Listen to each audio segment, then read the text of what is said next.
Friends, అందరికి నమస్తే. నేను ఇప్పుడు ఒక విషయాన్ని చెప్పగలుగుతున్నాను. డబ్బు విషయము. డబ్బు ఎంత విలువైందో నేను ఇప్పుడు చెప్పగలుగుతాను.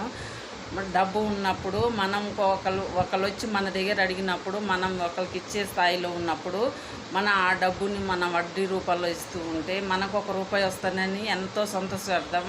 అవతల వ్యక్తి మనకు అప్పు ఎక్కడ పుట్టుద్దని వాళ్ళు ఎంత బాధపడతారో ఇప్పుడు నాకు అర్థమవుతుంది. మనం ఒకరి దగ్గర పోయి మనం చేసి అడుగుతూ ఉంటే అదే బాధ వాళ్ళు చూసే చూపులు, వాళ్ళు మాట్లాడే మాటలు ఎంత బాధ అనిపిస్తుందో మీరు అనుభవిస్తే కానీ తెలియదు ఫ్రెండ్స్. ఆ డబ్బు గురించి. ఎందుకంటే మనం ఇచ్చే స్థాయి ఎంత సంతోషం ఉంటుందో, మనము ఒకరి దగ్గర అడుక్కునే స్థాయి ఎంత కష్టం ఉంటుందో, ఇది బాధపడితేనే కదా ఈ విలువ అనేది తెలుస్తుంది. వాళ్ళది చూసే చూపులకు డబ్బు లేనప్పుడు ఎందుకు వచ్చారా అని మాట్లాడతారు. ఎన్నో విధాలు మాట్లాడుతూ ఉంటారు. ఈ బాధ డబ్బు లేనప్పుడే తెలుస్తుంది. నిజమే కదా ఫ్రెండ్స్.